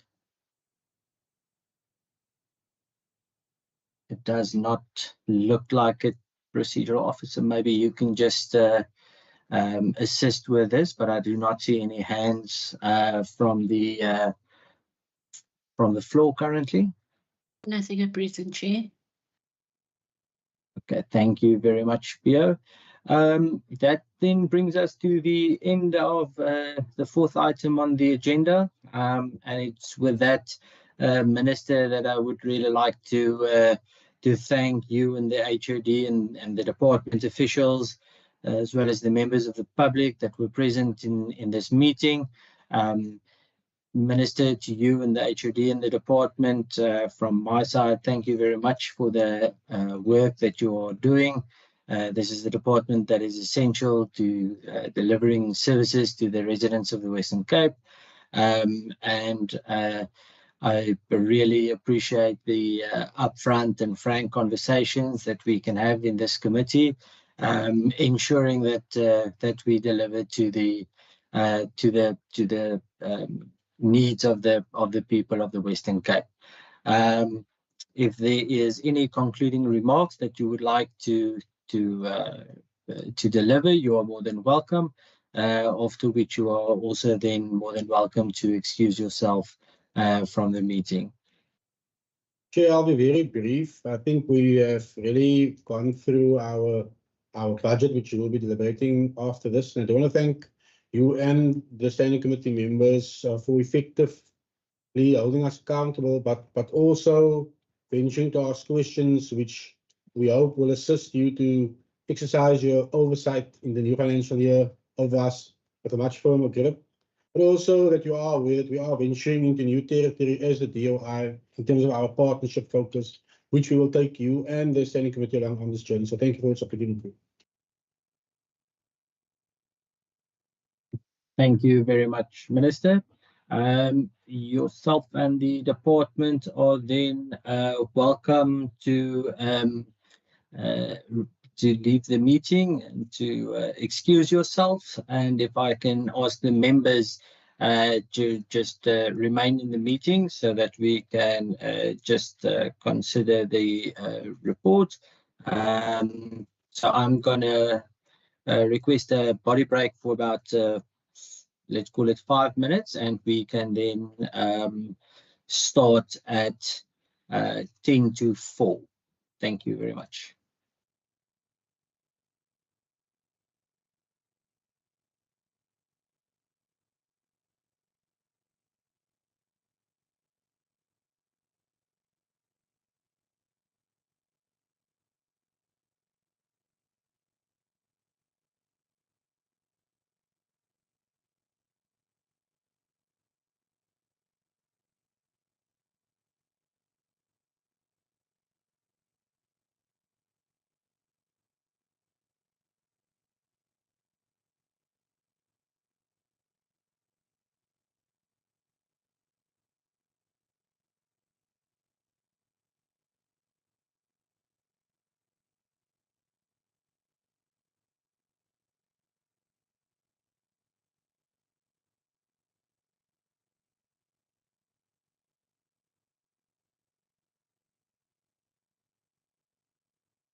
Thank you very much. I think that we all had a quick body break. Procedure officer, we are all the people that needs to be in this meeting, I assume, are in this meeting, and everyone that needs to leave has left already. Am I correct? Yes, Chair. Perfect. Thank you very much. So it is at this point that I would like us as a committee to consider the report on vote 10 for infrastructure. We do that in terms of a support or do not support vote, and I would like to request that we do that by the show of hands. So can I, Member Mbombo, I see your hand is up already.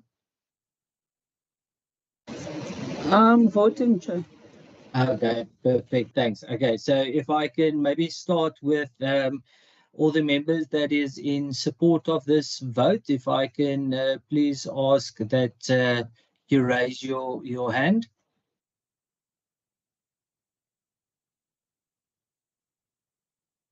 So yes, Member Beatrice. Yes, I can't raise my hand because I want to say something before I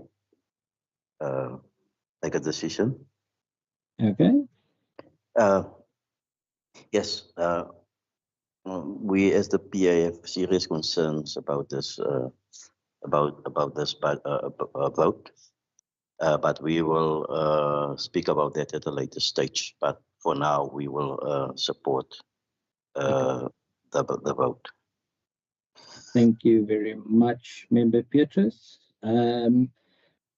Procedural officer, did you or are you able to see all the hands that are raised currently and take note of that? Or do you want me to read them out? It is everyone in support is Member Mbombo, Member Bryant, Member Johnson, Member Lacker, Member Beatrice, and Member Wessels. So if I can, and noting obviously the concerns of Member Beatrice. And then if I can ask everyone that is not in support of this vote to also to raise their hands, please.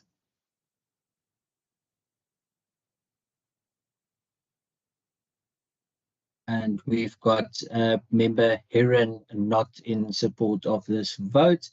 We've also got Member Lacker. She raised their hand. Member Lacker, if you can just indicate maybe that your hand was also raised in the support.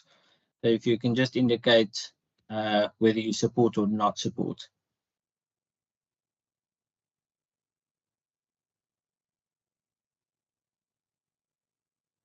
Member Lacker. Oh, sorry, Chair. Sorry. The ANC wishes not to support the vote, and therefore, in line with Rule 90, we want to note that. Thank you. Perfect. Thank you very much. Procedural officer, just note that Member Lacker has then not supported in line with Rule 90. Thank you very much for flighting the report, Procedural Officer. I'm just going to read it. The report of the Standing Committee on Infrastructure, voting infrastructure in the schedule to the Western Cape Appropriation Bill 2-25, dated the 2nd of April 2025. The Committee on Infrastructure reports that it considered vote 10 infrastructure in the schedule to the Western Cape Appropriation Bill, pages 2-2025, referred to the committee in terms of Standing Rule 188, and that it supports the vote referred to it. In accordance with the Standing Rule 90, the African National Congress and Good expressed its minority view to not support the vote. If I could maybe get a proposer and a seconder in order to adopt this report, please. Proposed, Chair. Thank you very much.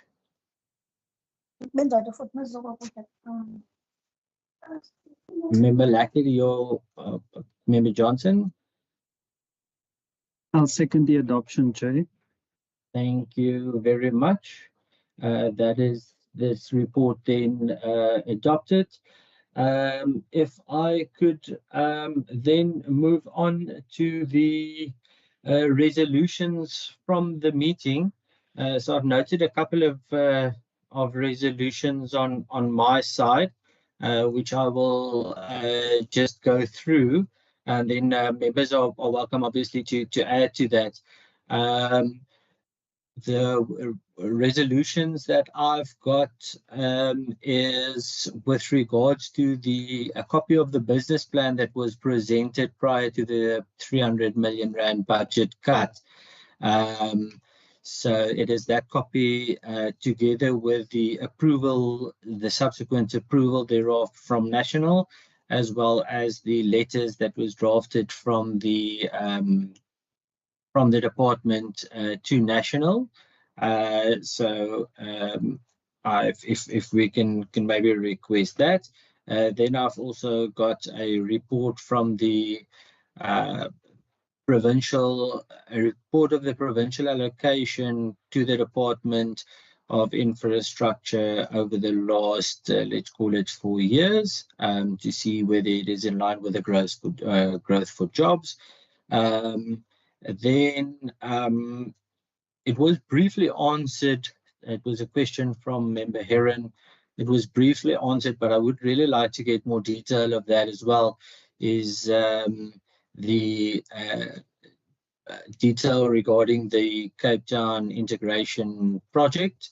There was mention was made of that, but I think that is something that would be interesting to get more detail on, maybe through a presentation, as well as a presentation on the alternative funding model and how the department see that going forward.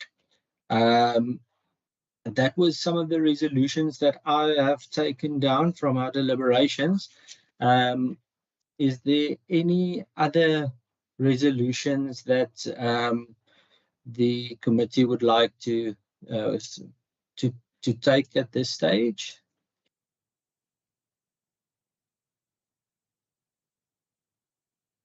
Member Lackett, I see your hand is up, and Member Heron, I see your hand. So first Member Lackett and then Member Heron.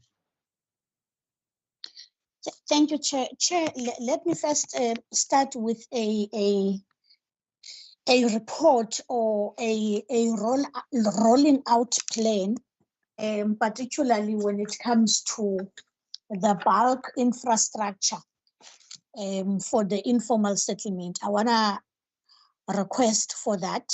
If we can get that from the municipalities and especially from the city of Cape Town, a breakdown on these plans, on how it is going to be rolled out. Then, to Chair, you've also partly covered me on the issue of the data that was not considered during this budget.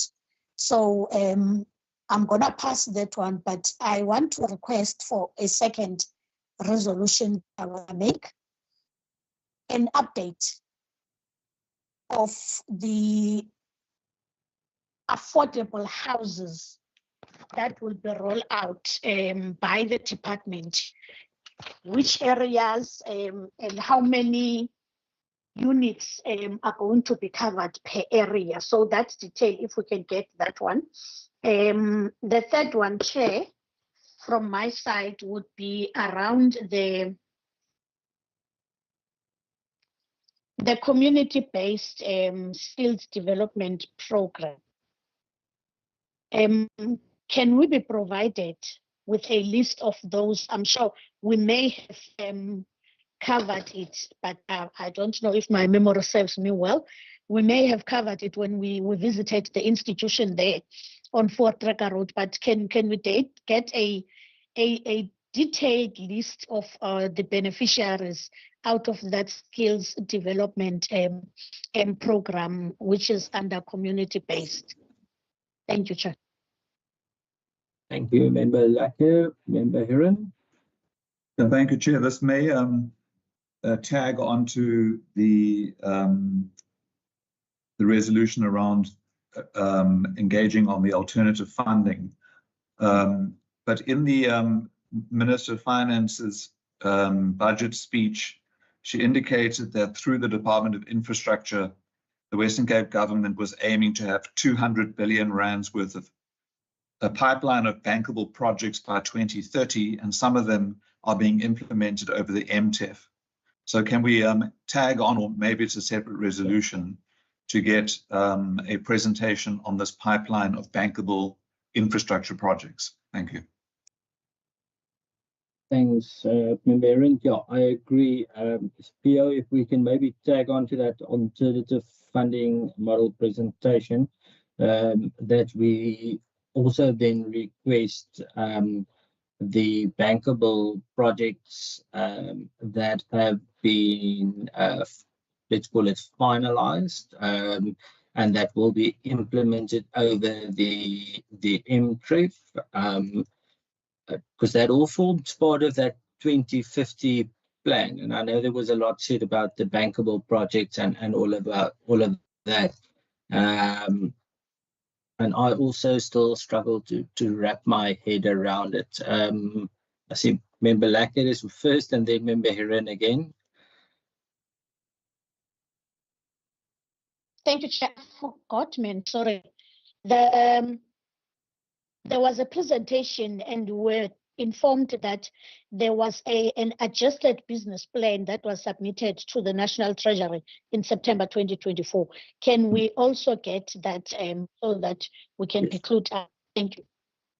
I have, yeah, that was the first resolution, and I've also further to that, Member Lacker requested the approval letter that was mentioned by the department, the approval letter that followed that business plan, as well as all the letters from the department following that, so so that we get a sort of a whole picture on that thing. So yes, that was the first resolution. Member Heron. Chair, I just wanted to clarify, it was the bankable projects were, according to the Minister of Finance's speech, to be ready by 2030, not 2050. So I think the 200 billion rands worth of bankable projects linked to that alternative funding presentation is not the 2050 projects, it's the 2030 projects. So it's in 5 years' time. Yeah. No, I 100% agree with you. I also added as such, but yeah, I just mentioned that in that 2050 plan as well, there was a lot about, you know, bankable projects, etc. So yeah, and I noted that she mentioned that there's already 200 billion in the pipeline. So we can just specify that as well. Procedural Officer, Member Lacker, I see your hand again.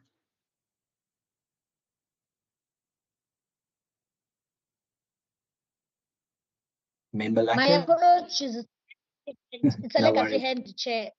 No problem. Thank you very much. That then brings us to the end of the resolutions.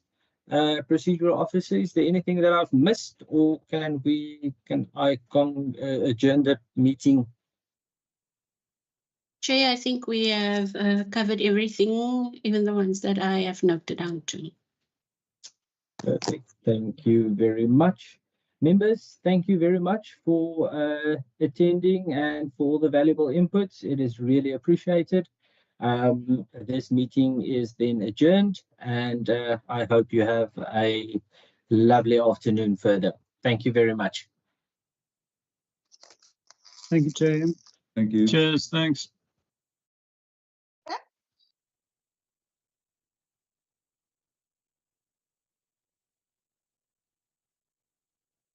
Thank you, guys.